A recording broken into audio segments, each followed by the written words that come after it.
Cool. Then let's kick off. First of all, as a good meeting, we definitely have an agenda. So the agenda for today, I will do you guys a very quick intro about myself, why I'm here. Then we will start by, we will go into the deep dive into the topic of LinkedIn, its use, some difference. Maybe we will also see what's the difference between LinkedIn and CV. And then we will have some time to check on some live profiles and feedback and learn together. That's kind of the agenda for today. So why am I here, and why you thinking, what is she doing and why she wants to tell us all about the LinkedIn? So a little bit about myself from the professional perspective. I am an ex-Shopifyer, I'm ex-Googler, and I have 15 years of working experience. I won the participation in the Next Generation Women Leaders run by McKinsey in 2019. I think it was before COVID. It was 100 participants out of 10,000 applications. So it was well done. I'm a people-focused leader. I love teams. I have been leading and learning how to lead teams. I'm a big women in tech advocate and mentor, and that's one of the reasons why I would really like to spend as much time as you as possible and to share all my learnings and experience. I am an official I'm Remarkable facilitator. I'm sure most of you know what it is. That's a really big Google training, and also through the Female Factor, this training has been delivered. I used to have a podcast. I was a co-founder. Now it doesn't exist anymore because we couldn't figure out how to monetize it. We were too excited about the content, but forgot to think about the monetization plan. And then our energy was gone. But it was a really, really cool experience. And maybe the most relevant thing why I'm actually there to talk about LinkedIn. At Google alone, I was a hiring manager. And in some years, I think it was 2022 alone, I did 200 plus interviews. We were growing as crazy. There was COVID time, and there was also some competition. Therefore, I know the number because I won it. And also, not I only interviewed people. I am interviewing myself. I changed jobs. Also, the reason why I'm ex-Shopify, because I also changed jobs. And I also have a certain perspective from both sides. What does it mean to be a hiring manager when you work with a candidate? And what does it mean to be an interviewer when you're actually looking for a job? So that's a little bit about myself from the professional perspective. I also thought, how can I, ladies, let you also know a little bit more about myself? And for me, one of the most important things to share is to actually share my values. And here, values are both personal and professional. So, because I also believe that professional life influences your personal life, and personal life influences your professional life. So, the first one is purpose. So, purpose. In work and in life, I always try to ask myself a question: what I'm doing, and most importantly, why I'm doing that. I'm doing something to do what? To achieve what? To help whom? For example, I approached quite randomly the Female Factor crew with this workshop idea because I truly believe I might share some knowledge and experience that I could share with all of you and also members of the Female Factor, because I have done it from both sides and I think I could be useful to you. And if certain things will help you be better prepared, feel more comfortable, then it's an amazing purpose why we're spending today those hours this evening. The next one is continuous learning. And this is also one of my really big things that I'm really believe in. It's really fundamental and very important for me. I truly believe everything is trainable. And to be honest, I want all of us to believe that if you want to learn something, you can absolutely do it. It's all about your desire, patience, discipline, and hard work. And nobody's born as an expert, right? We all were born as kids, but for certain things, we become experts. And if we want, we can become experts once again. So as a leader and also as a team manager, I've always encouraged and formally even expected all my teams to follow this philosophies. So it's very important. Number 3 is empathy. And empathy is also the respect to everyone. What my working career has taught me that every person has his or her own context. And before any conclusion or decision, it's really important to challenge yourself first to try to understand it.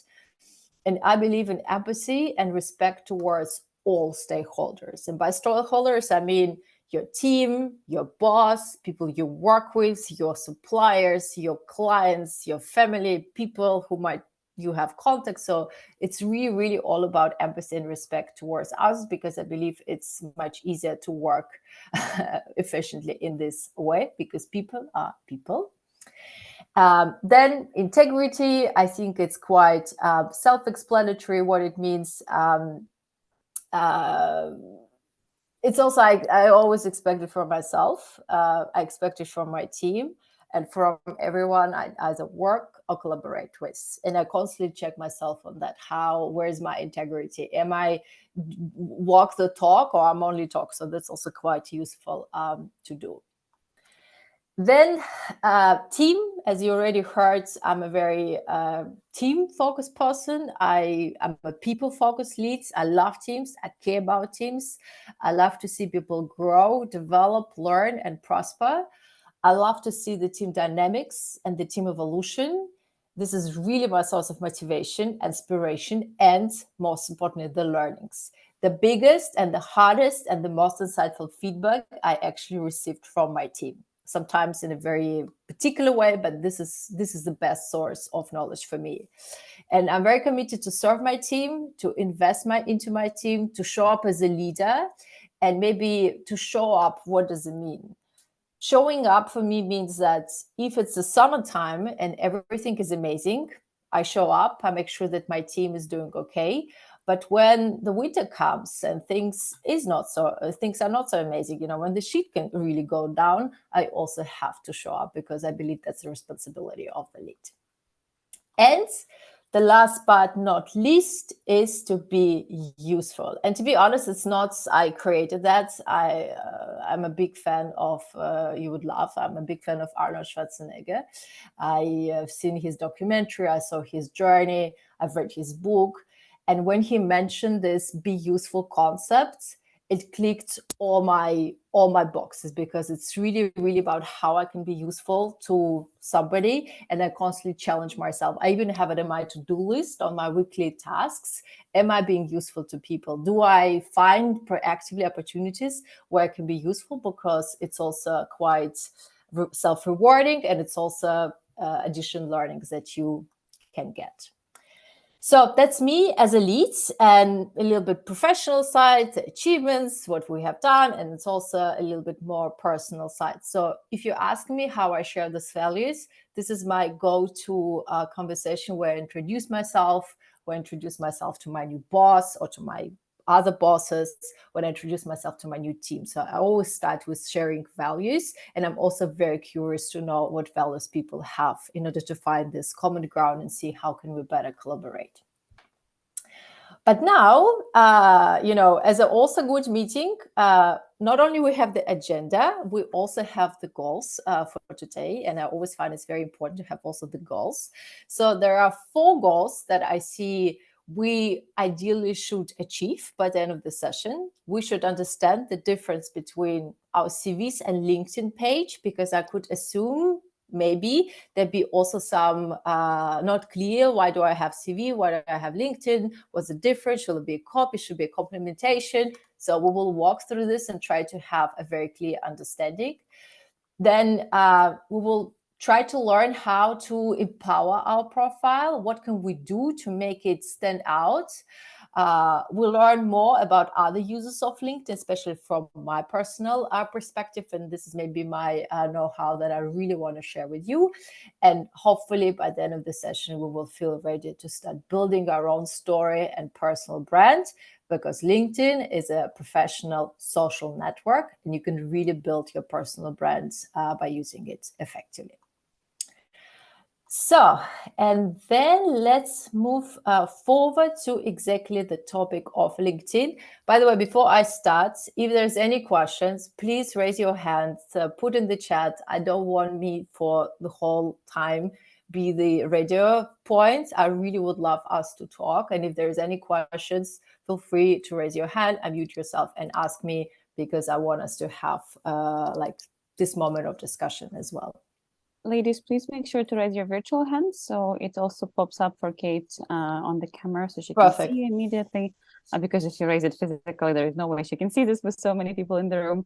And we have some requests, Kate, in the chat for going first in the priority order for LinkedIn review, if it's possible for you to prioritize those people in the beginning. So that would be lovely. Do you want me to completely start with the LinkedIn review? No. It's just so you know the okay. people ask Absolutely. to go first in the chat. I have prepared also all my recommendation for all the LinkedIn profiles that the girls shared with me, but let me know who should be first. All is ready.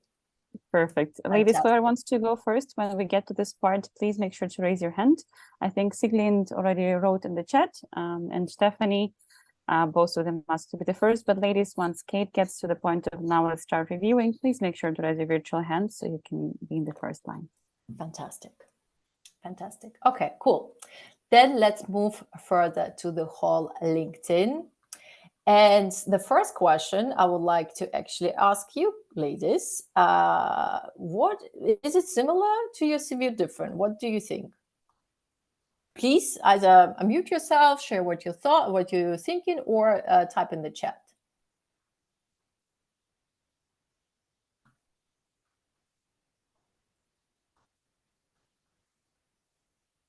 Well, do you hear me well? May I start?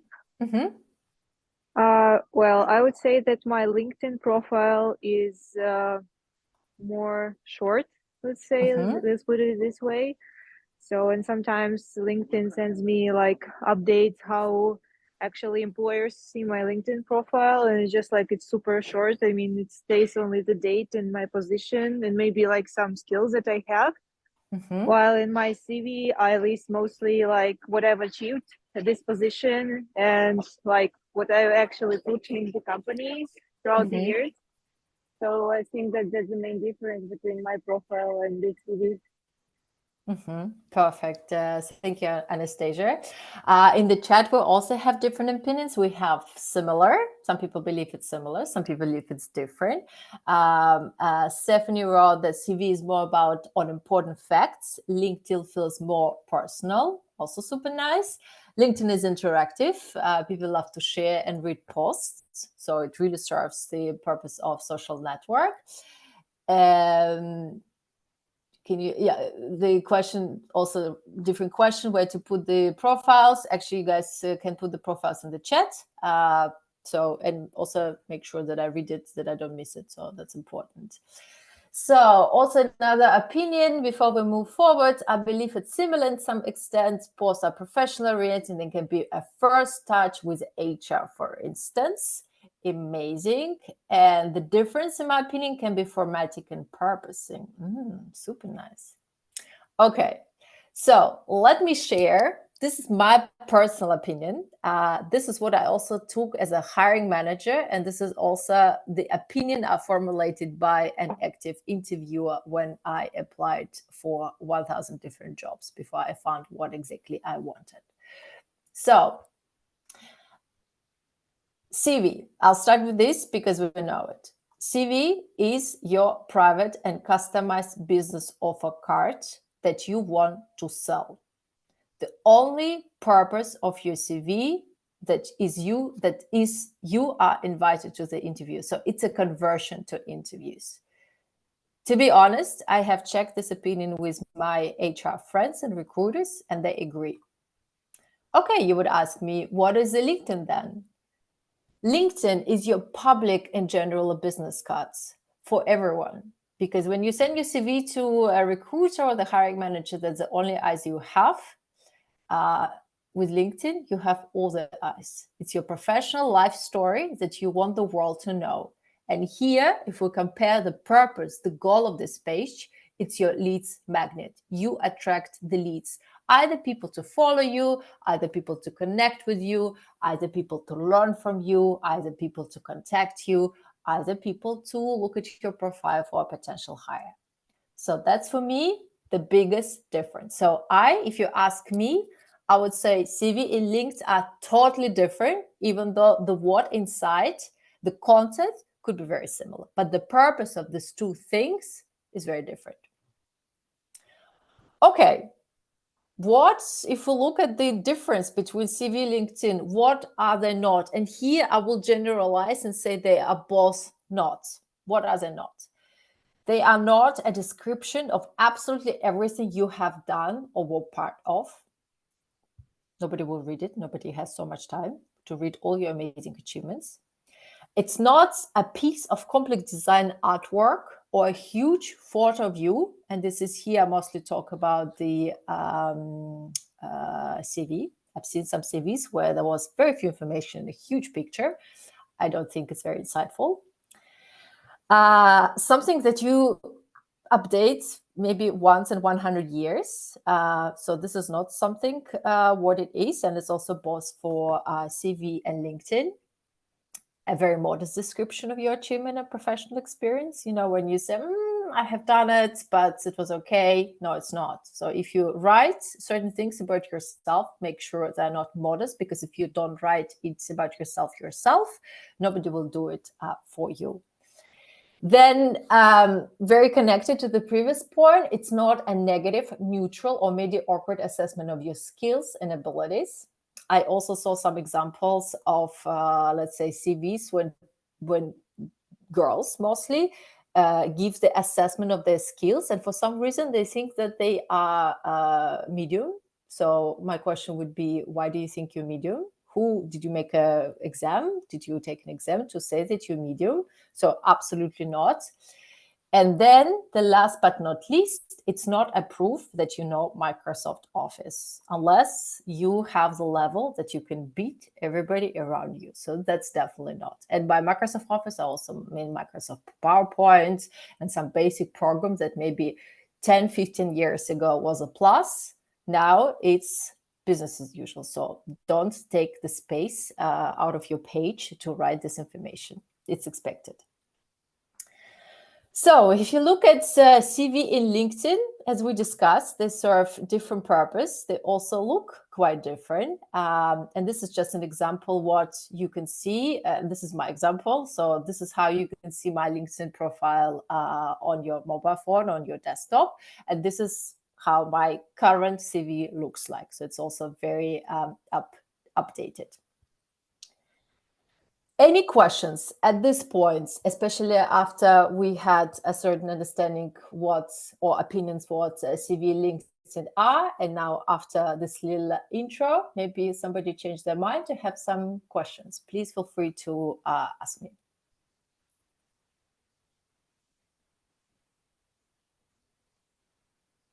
Stephanie, you have a question? Yes, I actually have a question regarding the picture on the CV. So as I saw, you don't have any picture at the moment.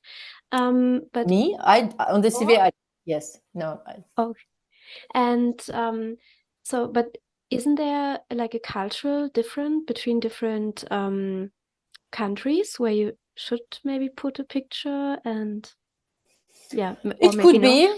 It could be. I don't say I haven't worked for all cultures in the world, but I rest for more. You know, for me, it's the perspective.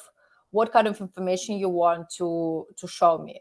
What is worth? Like, you know, the place of your 2-pager is so expensive for yourself. So maybe you better tell me something about you have done rather than how you look. It's amazing to see that you look great.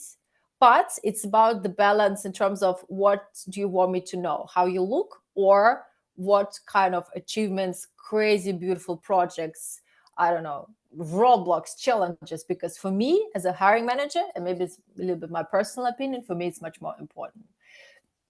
And the way you look, it's amazing how you look, but that's not how would I assess your abilities to do this job. Right? I really have this very limited time, and I want to understand, will you be a good fit to my team or to the organization or to the function by what you have done rather than by how you look like. So that's, and also this is experience I got from Google. It doesn't matter how people look. So, and it's if there is certain bias towards that, that's a flag on my side, not on your side. Yeah. Okay, more question. Giuliola, or maybe I no, it's correct. Hi, hello, Kate. Nice to meet you. Nice to meet you. So two questions. So it's thank you for all this insight. So definitely, that's my question is. So do you think that is let's say a display of the CV on LinkedIn that you'd say that's the best one? So, and how you are aware that, you know, the way you are displaying information, it's good, it's how to say at the standard that is requested, so that, you know, you are catching the eye of the recruiters or whatever of the companies that are searching for a certain type of profile. This is the first question. And linked to this, it's, you know, there are the so-called buzzwords, so that, you know, we are again, so it's not only the format, so the way you are displaying the layout, but also the words that are making you searchable. So any recommendation in this regard? That's a fantastic question. Thank you so much. We're actually thinking to do like another session of CV, because also the girls gave me feedback that I really should focus on LinkedIn. So if we need this one more session, let me know. Happy to create one more, and we'll really go deep into the LinkedIn or into the CV. But to your question, how would I know that my CV looks good? First of all, I actually would ask. So, and I will also go further a little bit on what the difference between passive and active CV. This is also the learning I received from my mentor, a very senior McKinsey partner. This is, of course, about the words. It's also about the keywords. You're absolutely correct. Your CV or LinkedIn, there's also the challenge and the opportunity. With LinkedIn, you have access to all the eyes. So you need to be so creative, and you really need to work. You really need to invest time, ask for feedback, also super important, and see if it actually produces a good impression. In terms of CV, I would also recommend to ask and share it. Share with somebody and see if what you're trying to tell with the CV actually resonates with other people. Do they have the same impression that you can do this job? Because what is the danger is that we are really narrow-minded, and for us things are so self-explanatory. That's what I am. But if you ask some other people, they can give you very different feedback. And for even my current CV, I ran through so many people, and not necessarily I would agree with everything what they told me. You know, people sometimes have very particular opinions about, I don't know, particular words. Shall I use first I have done it, or Kate has done it, whatever. Like, this is the base. But certain things, for example, typos, you cannot imagine how many typos I have missed. And I have missed typos for the most important things. And I was like, oh my God, maybe that's why nobody's actually wanted to talk to me, because I typed the word sales and I'm a sales lead because I didn't see it. And people just thought, Kate, the word sales is misspelled. I was like, okay, good to know. And I already applied with this CV 1,000 times. So here I would, in a nutshell, I would recommend to ask around and do proactive with your CV, to share it with as many people as you want, and see what they tell you. And also, if, for example, you somebody writes back to you, a recruiter, and let's say they tell you, oh, unfortunately, sorry, blah, blah, ask back and see what was wrong. What would they recommend from their professional experience to change? Because you would be very surprised that people actually can share feedback, and you can also use it as a data point for you making it better. Sorry, and the second part of the question was how you can, you know, just to be, let's say, spotted, because whatever, so the community that LinkedIn has, it's enormous. There are, you know, I can't remember exactly the number, but anyhow, million of people that are there. So how this is also, you need to a little bit learn how the platform works, and this is some recommendation I will have, and we will share this deck with all of you guys. It's really, it's a platform. It has its own algorithm There's a tons of recommendation from the LinkedIn team, official recommendation, what you can do to make your profile better. Also explanation how the search algorithm works, the post algorithm. So I would really challenge all of us and actually learn how it works to maximize your chances that you are actually seen and followed by, but also learn from others. This is also one of my recommendations. Find some cool LinkedIn of your best leaders. Everybody has the examples of the leaders they follow, and see how it's done. And if you like some words, take them, rephrase it for your context, and try to learn from them based on the example. This is also what I've done because when I only started working on LinkedIn, I didn't know what I actually want to say. And then I saw that lots of people add about section, and sometimes they add like the whole text, or sometimes they do like bullet points. And for me, for example, the whole bullet points layout is easier because I know people don't have a lot of time to read fully. Therefore, bullet points are easy to read, and then it's done. So that would be my recommendation. There's a question. I ask many recruiters for feedback on my CV. Many don't come back, but some do. So I would focus on the ones who actually do come back. And if out of 10 people, for you, it's just an email to write back. But if one person gets back to you and say what you can change, it's amazing. I'm not saying everybody will come back. I will say, try to do that. It's a really good source of inspiration.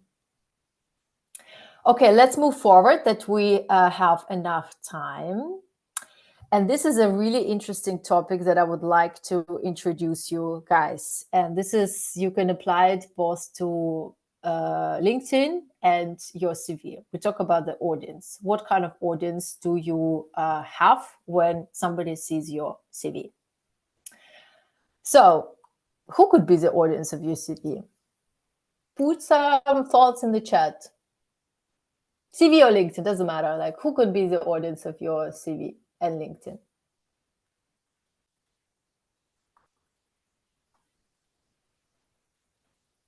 Just write some words. I don't know, first ideas. Recruiters.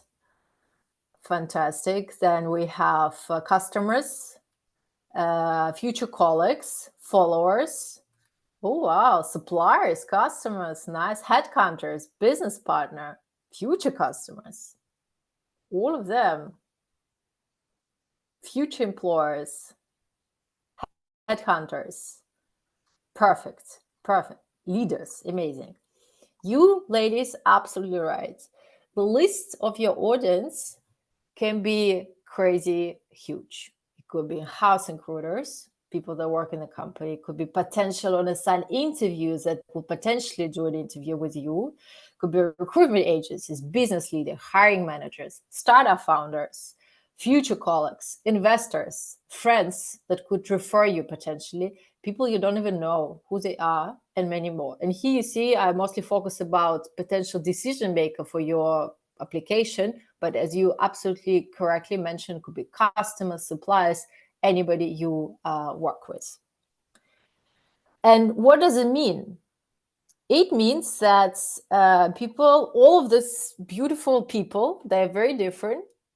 They have different needs, they have different interests, and they have a different state of mind. They're absolutely different. And here I would like to introduce you to the thing called ideal customer profile. Maybe you know what it is. Usually it's coming from sales, this whole idea of the customer profile, but I actually would like to introduce it to you, to the whole LinkedIn idea. What could be your ideal customer profile?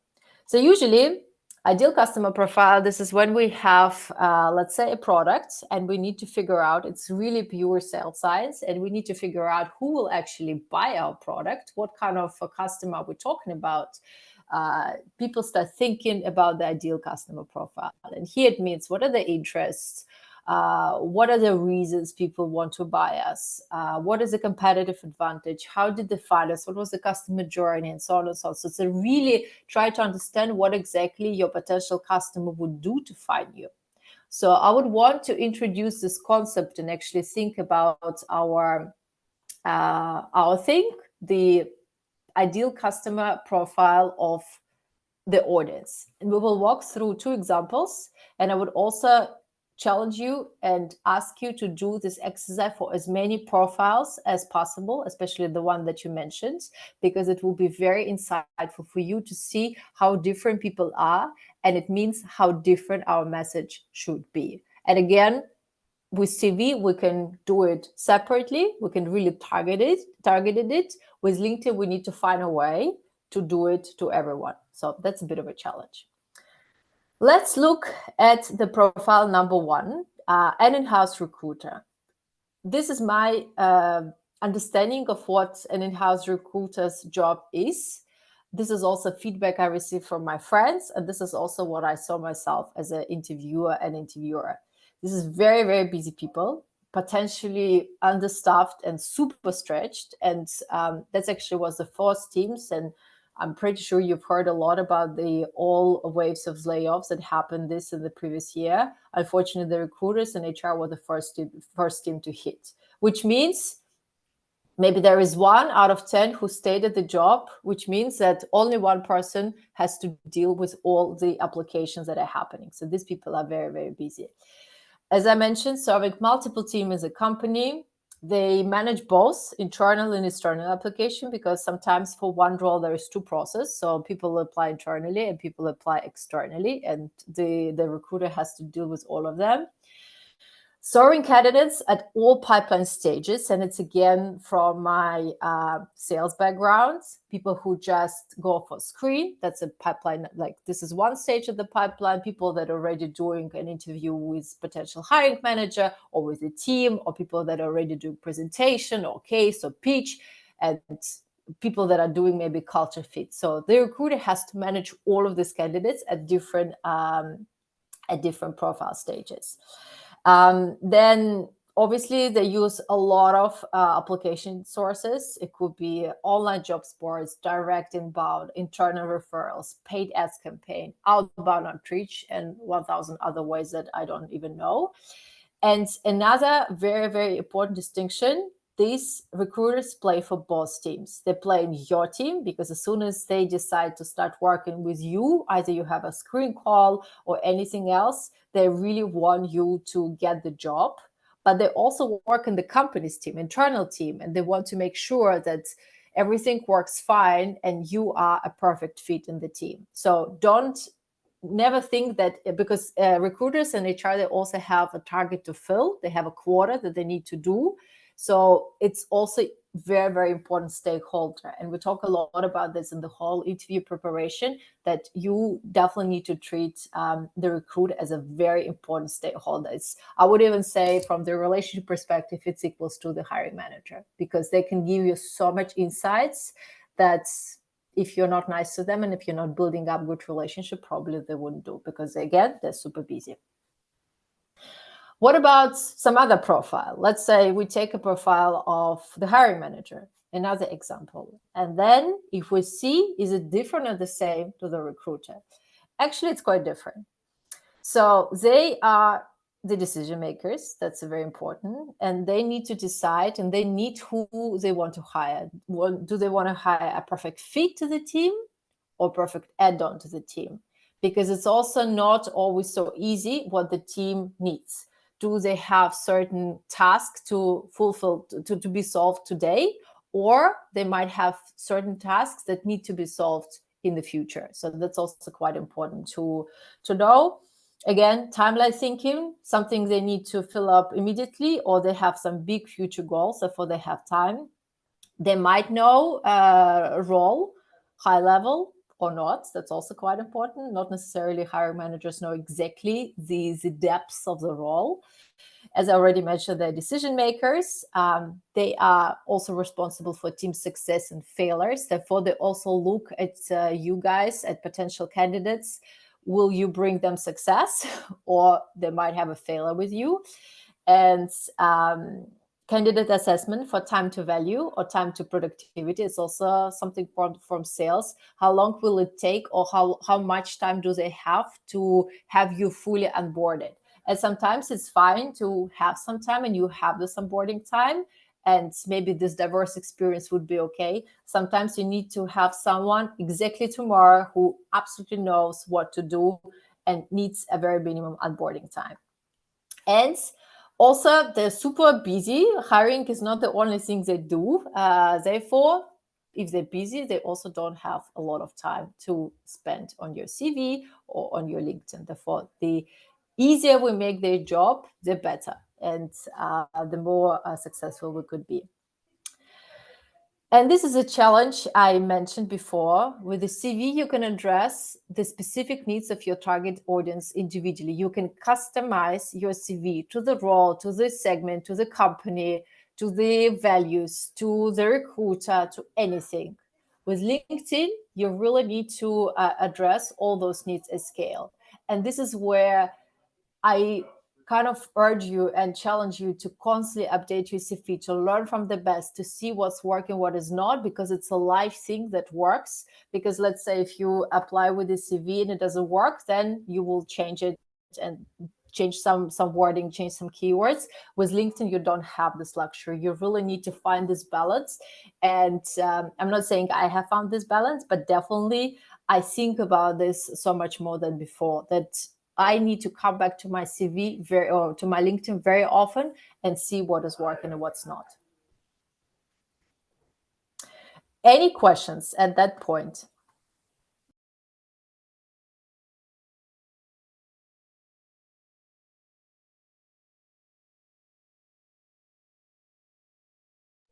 Any questions in the chat or any questions on the mic? Kate, may I ask you a question? I'm just looking where to raise hand, and to be honest, cannot find this function very fast. That's why, if you don't mind, I will just jump in. Absolutely, no problem. I have a question regarding using artificial intelligence while creating rather LinkedIn, I would say, but maybe somebody was thinking for CV as well. I have had different opinions. Some recruiters say that it's very up to date and you have to use artificial intelligence when you create your LinkedIn profile, and others saying that no, we see it immediately that it is artificial intelligence and we don't like it, so you better do everything by yourself. And in continuation to that question, so what is your opinion on that? And I have been working on my LinkedIn page quite intensively recent couple of months, and I have been also referring to profiles of other people. And my general impression that when you are looking to the many profile, you see so many, stars around you. What I mean is, I think it is also important not to overdo, because especially when you are using, when people use artificial intelligence, their profiles, so cool that's too good to be true, I would say so. So what do you think about that? Thank you.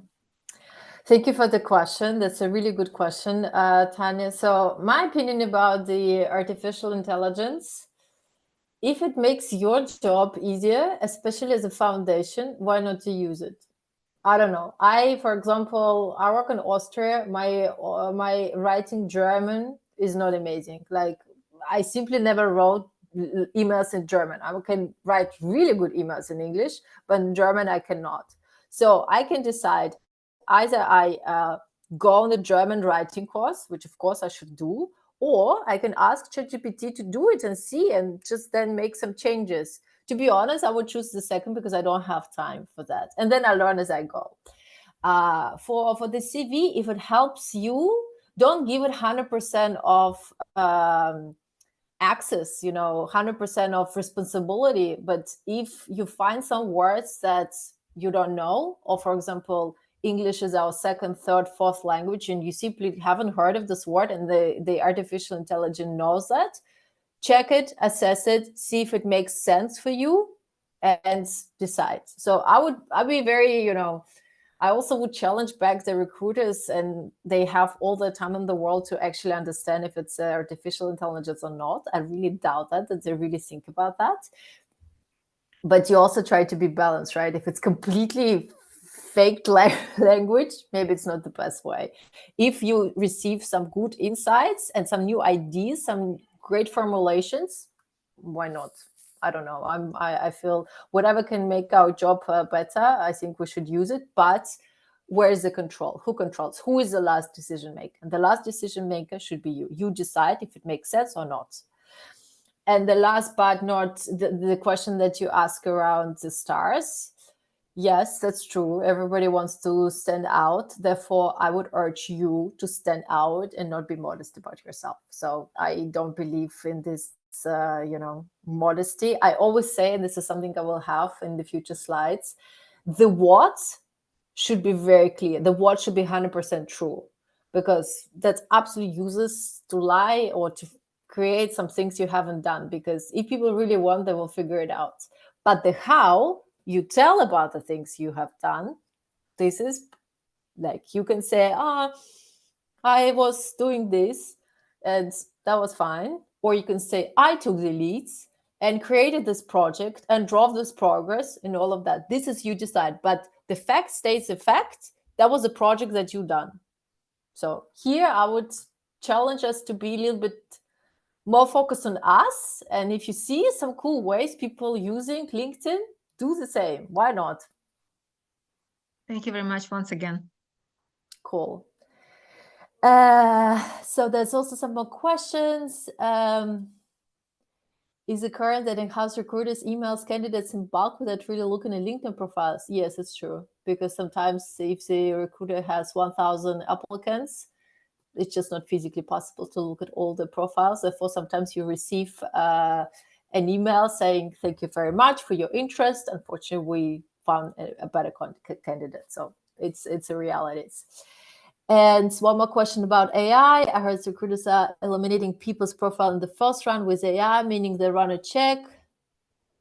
I don't know this. I don't know exactly this question, but I would assume that definitely recruiters, especially for big companies, they have the technology that could assess the right keywords. So I would assume that, let's say, if people apply for some Google roles and you have 1,000 applications per one role, there should be a way how to optimize the process. I don't know exactly these systems, but I would assume yes. Therefore, the whole concept of the right audience, of the right keyword, and also the different ways you look for a job. And this is something I will hopefully tell you more in other workshops.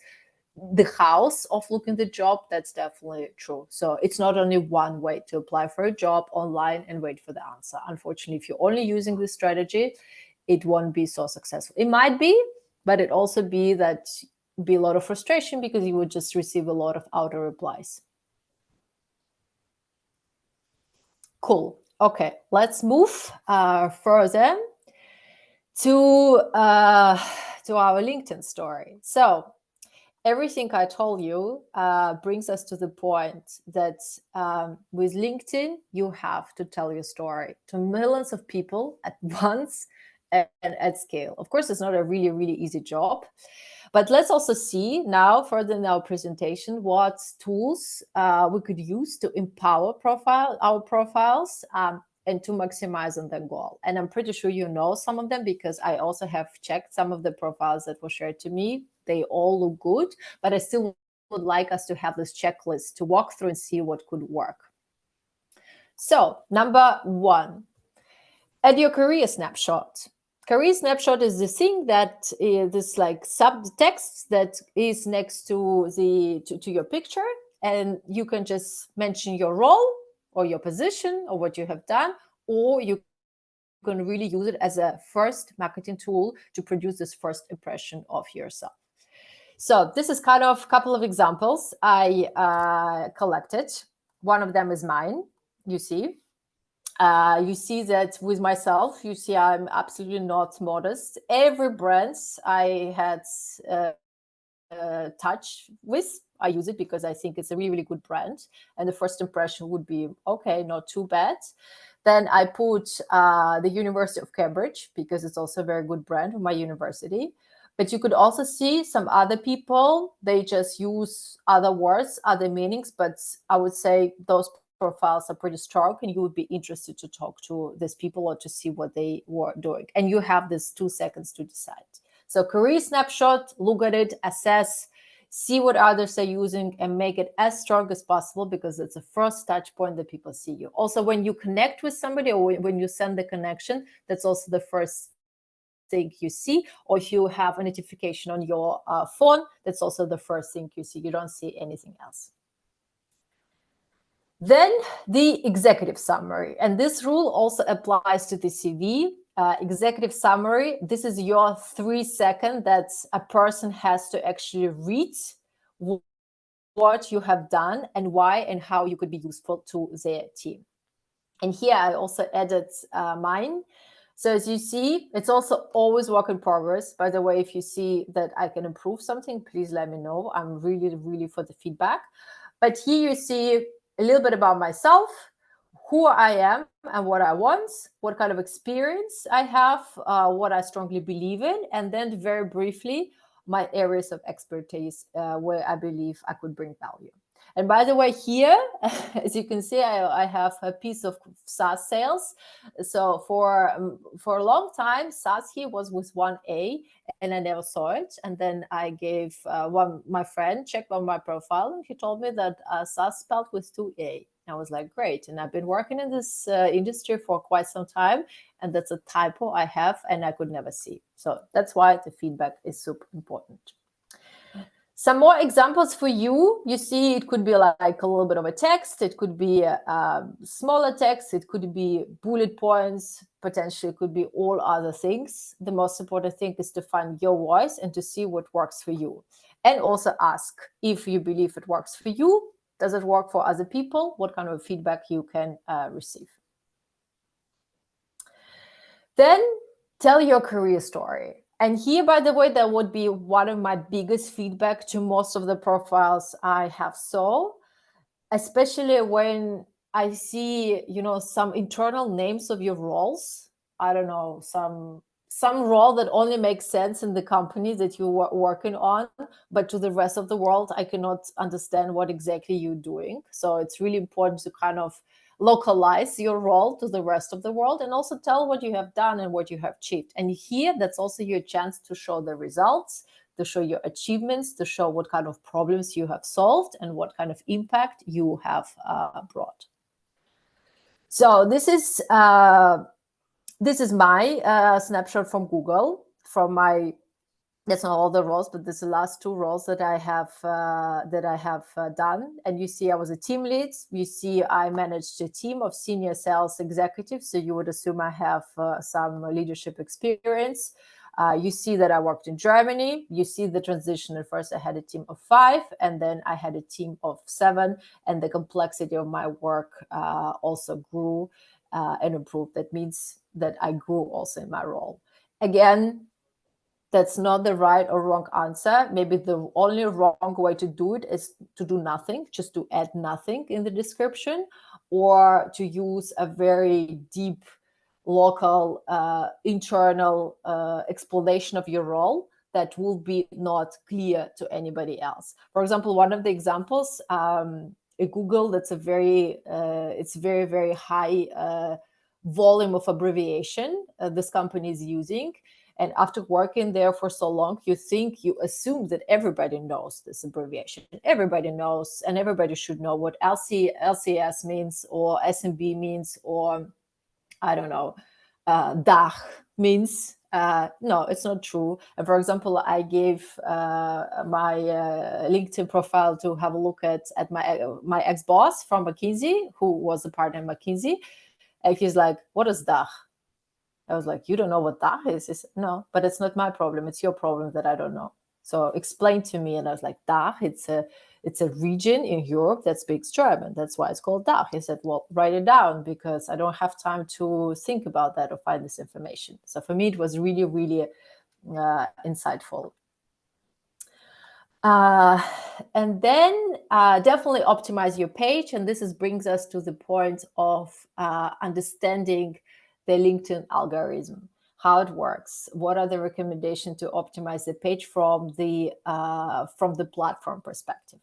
And here I collected for you some useful links, some best practices. And when you receive this presentation, please check it out, read through them, find more, and also try to understand what is the algorithm behind that.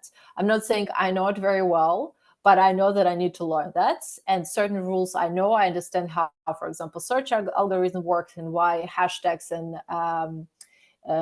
keywords are very important. But for example, I have no idea how to do the whole post. How many posts should I do per week? What is the best way? What is the best practice? But I know that if I spend a couple of hours researching that and then start applying those techniques, then it will be very helpful for me, and hopefully my page would be better. So definitely do that. This is something I really would like to share with you, ladies, active versus passive CV. Let me quickly find because there's quite important information I don't want to forget. This is something I have learned from my mentor, from my ex-boss, and a former senior partner at McKinsey. And this is the time how I kind of understood this insight. There was a time when I was looking for a job already after 10 years at Google and before I got a job at Shopify. So I showed him my CV. He said, great. I obviously think, my God, I was at Google, so I know everything. Also, very stupid of me. His feedback was, Kate is great, but I don't understand what was your role in everything you have written down. What does it mean? I was responsible for this and that. And I was like, what do you mean? What does it mean? I was responsible. I was there. He said, no, for me, responsible, were you there actively driving and bringing impact? That's your responsibility. Or you were just staying aside and something was happening and you never touched the thing. So for me to really understand who you are, you need to make your CV active, not passive. So to be honest, that was one of the best insights I've ever received. It took me a month of work and 4 rounds of his feedback to make sure that my CV finally looks active. So there was a constant round of feedback. He was like, yeah, okay, find better words. And then finally I managed to, meet his expectation. Definitely didn't exceed it, but managed to meet his expectation. His point was that my CV looked passive and I should make it more active. And he really wanted to see that it was me who did all of that. And most importantly, that without me, this work would never have been done. So that's also something I really want you to think about your personal profiles, both about your CV and LinkedIn. You probably would ask me, okay, how the hell will I do that? So here, I would like to introduce you or to remind you about this STAR formula. Does anyone know what it is and what is it used for?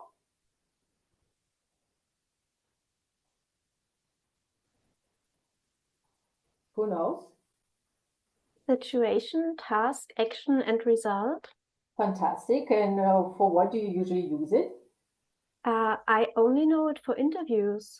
Exactly. To be very short and precise. Exactly. But who stops you from using the STAR formula when you want to describe something about your achievements in the written form? Maybe not using the whole STAR. Maybe you just give it situation, task, and the impact. But again, to keep the structure, it's very clear because the same rule applies. You need to be short, clear, and efficient. Either I read it or I talk to you. So STAR would definitely help you restructure your messages about what you have done in your role description, and also to look at your description from the sales perspective. Does it sell what you say, or it does not? And here you really need to be a little bit brutal with yourself and also challenge yourself to make it sell what you have done. So, as correctly mentioned, STAR formula is like a methodology to structure your conversation. It's highly used in interviewers, but I also would like you to look at this formula when you actually write something, not only when you talk. And it's also a skill. You would see that it's not so easy to use this format and write it, but it's possible. It just takes a little bit of time. For example, just to give you how it could look like, I was responsible for project management, team development, development, sales process, work with a C-level team on strategy implementation and team trainings execution. Obviously, it's a made-up example. So, but you've seen this. You've seen many of this I was responsible for. I would like to give you another example how things could be described. And this is mine. Again, definitely could be written in a different, better way, but that's so far is the best what I could have created. If you know how I could do it better, please let me know. So here it's a little bit different. It's much more exact, different problems that I already described, size of the clients, what did I do, examples, and what was my results. Reach 50% of the annual goals, a lot of money, annual revenue, 30%, 38% decrease of the team attrition. And this is all true. Like I cannot share, for example, a revenue number due to the confidentiality, but you see that's a triple. So there was a lot of millions involved. And this is also true. It's just one of the examples how you can give people the same message of your job description or what you have done, but in a completely different language terms. So that's something I would like to share with you, ladies. Thoughts or questions on that? Let me also see what we have in the chat. Okay. Okay, some people leaving and they will catch up on the recording. Would you put maternity leave into the timeline? For example, I work in my current position for 4 years, out of which 2 years I spent on maternity leave. I feel that 4 years is misleading or untrue, but also don't want to share much personal information. What is the golden middle? That's a very good question. To be honest, I don't know. But if I see maternity leave, that's maternity leave, right? So this is what you've done. This is something you decide to do, and I have a full respect. So for me, it would never be a question why you had a maternity leave. So for me, but again, this is my perspective. Here, maybe we need to ask more people. I would never bias you towards having a maternity leave for X amount of years. That's absolutely your decision. We have a question, Valeria. Thank you. Hi, Kate. Hello. Hi. So my question is, what if you want to change everything, like industry, career, job, like everything? So, and all my experience has been in one field, one job as a teacher, and I want to change everything. So how can I explain that it? information? Yeah. Yes. I think that's again telling your story and maybe thinking how can you make this transition for people to understand. For you, it's clear. You decided, great, right? Yeah. No questions. But people can be different and people might ask questions. And maybe it's a very interesting story why you have thoughts about that. Maybe it's a certain interest that inspires you. Give people a little bit more detail. So, for example, this is something you can add in the About section. I have X amount of years, let's say, in customer success experience, but then I decided to pivot to, I don't know, something else because I saw that was a crazy interest that I had. So you can just give people a little bit of a context why. Also maybe put a line in your CV why you have done such a transition, because then you will inspire them to actually ask why. And then you will already give the whole story, explaining the context, explaining the details.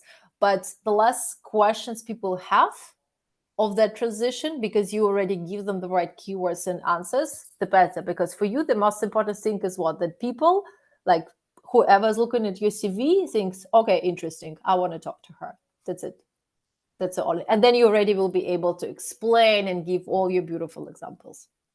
But that's the tricky part. Like, how do I bring their attention to me when they ask like 3-4 years of experience in that specific job, or like, and I'm not a teenager and I not just finished university or school, right? So they always ask for some experience. How can I just... To be honest, when I see this 3, 10, 15 years of experience, by the way, what people write in the job descriptions, they sometimes need to write by law. That's why you see that this candidate should look like a superhero, because they just simply need to put all of this. Believe me, the role descriptions of Google for the roles that I did, that was like 2 different worlds. And then we also ask like, why you write this? And actually the job is very different. So That's by legal. We need to be legally compliant. It's like, okay, what does it mean? I don't know.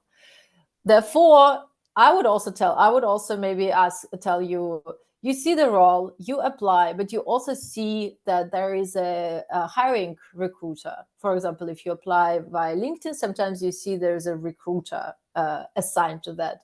Drop her a message, drop her an email saying, hey, I saw this beautiful role. I think I could be a great fit.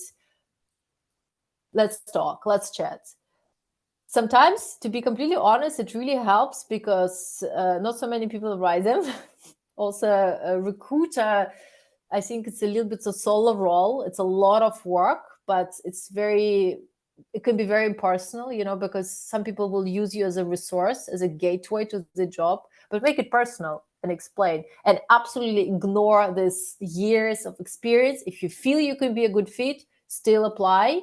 Try to make a little bit easier for people to understand why you're doing this, especially if your story is a little bit less ordinary than others. And maybe it would not bring any effect once, but if you do it 5 times, it's also all about the pipeline. So maybe sometimes in order to receive one call, you need to apply 10 times, 5 times. Everybody has their own number, and just be very pragmatic about that. But believe me, all the things that you see in the roles, it's very legal more than the reality. This is also my personal opinion and my personal experience. Thank you, Kate. Okay. Valeria also asked a question. I would also add, or maybe adds to the question, I would, should I accept and connect to really any contract for the sake of volume? I would say no, because I would say the better you know your followers, the better. Of course, if people follow you, people can follow you. But I would still look at the profile and see. And if you see there is absolutely weak profile that doesn't bring you, think twice. But again, of course, every contact gives you extra other contacts of their contact. That's the whole power of LinkedIn. Okay, let's, any other questions before we move?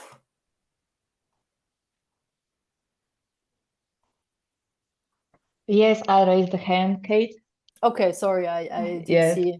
Great. First of all, nice to meet you. You're such a refreshment. So my question was on the star. Should I apply those star on the CV or only LinkedIn profile? Both, because both. people read both your CV and LinkedIn, so do it for both. The message could be a little bit different. What exactly you say, again, CV should be extremely customized. LinkedIn should be a little bit more general. But the easiest for people to understand what you have done, the better. And star here really helps. Thank you. Cool. Any other questions before we move forward? Yes, can I ask something? Absolutely. So to what extent do we not include some information on the CV that we already have on LinkedIn? Let me give an example. Let me just turn on the camera. So for example, on my CV, I don't have certificates listed, just as an example, but I have it very nicely listed in LinkedIn. To what extent should I trust that someone will open my LinkedIn, or should I really include all that important data on the CV first? I would say for the CV, I would go with the most relevant. So for example, let's say you're applying for the role of something with digital ads, right? Online ads, and you have certificates also in something completely different. What kind of information, why is it useful for me? Maybe I would like to see that your profile is extremely strong in digital ads, therefore try to make it easier for me to see, fit, great, like really keywords the same. For LinkedIn, I would say you don't have so much restrictions there. It's also a little bit more creative space. And this is also your personal brands. It's also not as bespoke and customized, because with all the skills and certificates, maybe you see people from all these areas. Therefore, there would be a little bit more easygoing and actually include and maximize. With CV, either if you have, let's say, I don't know, super top business schools, I would include all of them because that's good. If you feel that the content is more important than the school, I would think about what could be the right skill to show to that particular recruiter, to that particular company, to that particular industry. So I would really think a little bit wise. It doesn't mean that you cannot tell that, but here I would be a little bit more, I would serve them better rather than in LinkedIn. In LinkedIn, I would serve myself better. For the CV, it's about you and my goal that you read my CV, and it's for you that you just say, yeah, it's fit. Okay, let's talk. And then the job of CV is done, because the rest of the job I will introduce myself, we'll talk, and then I will try to charm you that you really want to hire me. So that's kind of the thing. With LinkedIn, it's much broader because also you touch much more people with much more diverse interests. Thank you very much. Cool.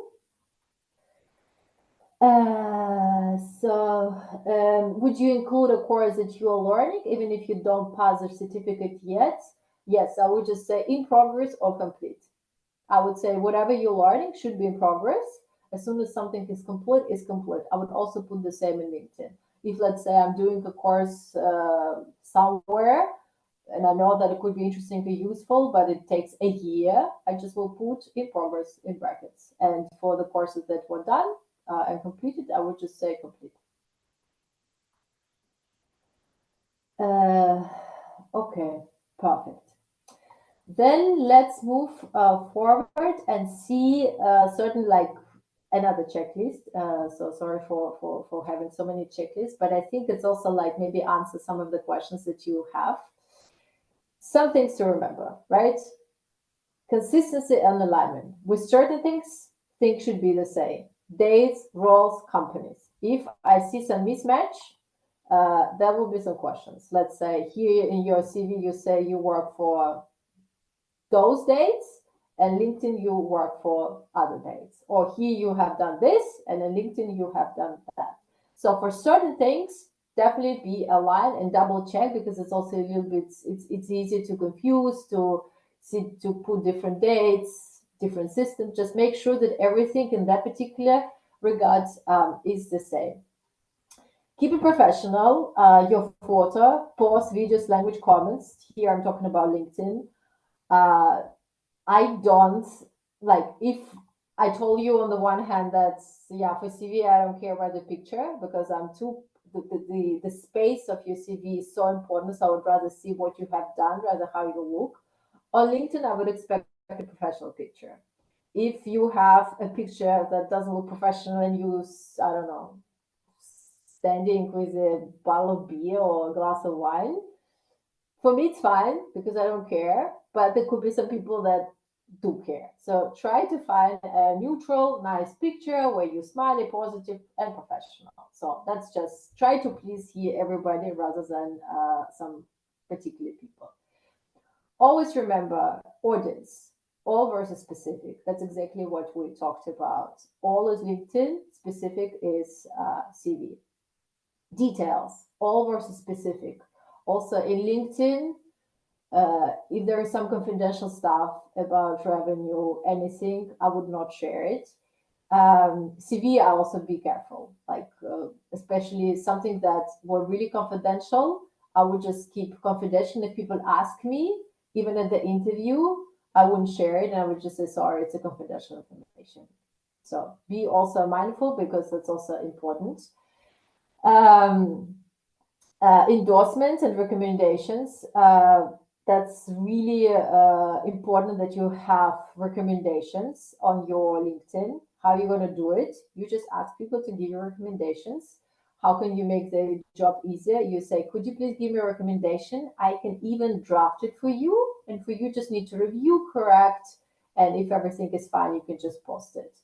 Usually if you have a good draft and things that you want them to say about you, so you can be very strategic here, people wouldn't want to change it. So you just make their job easier. Sometimes maybe they change something, but not necessarily. Don't expect people taking really their time and write you a recommendation from scratch. Make their job a little bit easier, and also proactively suggest that you can write this for them. So do something nice for them. And it's nice to see the recommendation on the LinkedIn. And for many profiles that I have reviewed, that would be my idea how you can make it better. And again, CV is a little bit more static thing that you just have, right? LinkedIn is a live profile. Active, it lives its life. You share some content. Also be strategic about what you share, what kind of comments. Don't go into the fights on LinkedIn. Try to be as professional as possible, because it could be seen and maybe it would create some misverständnis. People wouldn't understand it. So, and this is like a little bit of a conclusion for everything what we discussed. Let's say you apply for 100 roles, so you can really do 100 different CV versions, bespoke and customized for each particular role. With the say 100 roles, you have one LinkedIn version, which means you need to invest 100 times more in order to make it balanced, well written, clear, efficient. And it will take a lot of rounds. It will take a lot of rounds of your time. It will take some feedback from whoever can give you feedback. Try to make it work in progress always. Try to reach a good level that you feel comfortable and you also see people really like it, but keep it always work in progress, because it always can change. It can always become better. Maybe you find some cool profiles and you see some cool wording or some formatting or something else. Do that and try to learn from the best. That would be my recommendation. So this is also something we discussed. Keep the what, choose the how, right? Keep your integrity, keep your professionalism, but don't be modest to describe it and tell the world the story how you did it. Because if you don't do it, nobody will do it for you. So that would be my my recommendation. So then a little bit different topic, how else you can use your LinkedIn. So we talked a lot about as a profile, right, as your business card to the world, but how else you can actually learn LinkedIn. And this is my very personal things that I have tried myself, and they worked for me. And if they work for me, I believe they can work for all of you. Definitely build your network. And here, maybe I missed the word, proactively build your network. Add people, give them a little note why you want to add them. Do that. Make sure that your network is growing. Make sure that you're following people, you adding them as contacts to get to know them. That's very important. Get to know new people. Let's say you see some people want to add you. Say thank you. Hey, great to be connected. Be great to learn from you. Can we have a talk? Can we have a time? What do you do? Like, don't only accept the invitation, but say thank you to people, and maybe there is a chance that you can connect to this person a little bit more personally. You have a coffee, let's say, somewhere, or for example, you have a quick chat. Of course, you won't be able to do it for everybody, but for some people, I would really encourage you to do that, because you can also learn a lot of new things, and you can also get to know new people. Get coached and mentored. Oh my God, girls, you cannot imagine how many people I wrote on LinkedIn to ask them to coach me. And funnily enough, nearly all of them said yes. We had a call and we had a conversation about a certain topic that I was interested in. For example, at some point, I really wanted to understand how else I can build my partnership knowledge. What other partnership strategies exist? Because I know how partnership was done on Google. I know how partnership was done in Shopify, but it's more exists. So I searched for people from my network with the keyword partnership. I saw 10 people from on the first page. I wrote to all of them. 5 people agreed to meet with me, and I asked them the same questions, and I learned something new. So it was such an efficient, of course, I could have done a course, but people were telling me exactly how it works in their companies. Sometimes, of course, they don't share confidential details, but they share the logic, how, for example, the partnership strategy and why, what was the value proposition. And suddenly I know how partnership strategy could be done in 10 industries, not only in my industry that I used to work. And it's very, very powerful. The same applies for sales. I also ask people that I want to become a better sales leads How can I do it? Please, if you like, I write really, really nice emails. People feel very good that they can help me, and for them to spend 30 minutes, that's absolutely no problem. And for me, that's 30 minutes of absolutely amazing insights, some next steps, some further recommendation from their side, some books to read that they could recommend me, or maybe some more people to talk to if I really want. So very, very connect and learn from others. Very different, very similar with coach and mentored. I use that. That's a very powerful tool. Proactively offer and ask for recommendations, something I've mentioned. You would like to have recommendations, but also say, hey, I have worked together. Do you want me to write a recommendation? And then look at, you can do it also for me. Would it be okay? This is my draft. How does it sound for you? Done. And then you have a recommendation on your profile, and you have also done something nice for somebody else. Use it as your outreach tool, especially here. We had somebody mentioned in the chat that your customers or suppliers or whoever, your stakeholders can look at your profile. You can do the same. You can also sell something or like propose something or use it as a really outreach thing. Or you want to have a role chat. You see some company, you see there is a really interesting role, but you want to understand a little bit more. You see people who work there, you write to some of them, somebody will get back to you, not all, but some. You can have a role chat and people will tell you exactly what the job is about. Again, maybe not so scalable for all the roles, but for something could be used as a strategy for diversification. How can also you look for a job and learn more insights? And obviously, LinkedIn is a great resource for learning and courses. Unfortunately, it's in the premium version. But to be honest, out of all premium versions of internet things, LinkedIn charges a lot, but it's really worth it. So I would rather close all my other paid membership for some other stuff, but I will keep LinkedIn because it's really, really useful and also super cool content and courses that you can do. Very up to date. There's a huge team exactly working on the LinkedIn courses that LinkedIn employs. So I would definitely, it's also, I think if you start fresh, there's a couple of months of free membership. So you can also utilize this time and really get yourself upskilled. Continuous learning, that's super important. And last but not least, post and share useful content. And here, this is also, for me, it's a huge to-do list in the next couple of months. My personal brands, active personal brands is very weak. I really would like to build it up to make it more active, useful, that people know about myself. But I understand I need to have a content plan. I really need to treat it as a strategic asset and make a plan how I will leverage that. So I'm not the best example of this currently, but I would like to become a good example of how your profile could be improved based on the active post and recommendations or anything I share. So definitely think about that. Also look around what others are doing. Don't look at me because I do nothing, but I know about this.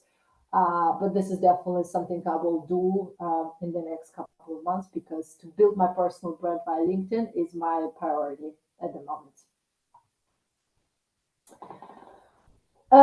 Then you would maybe ask me, okay, that's been all great, amazing, but I have nothing ready. Where do I start?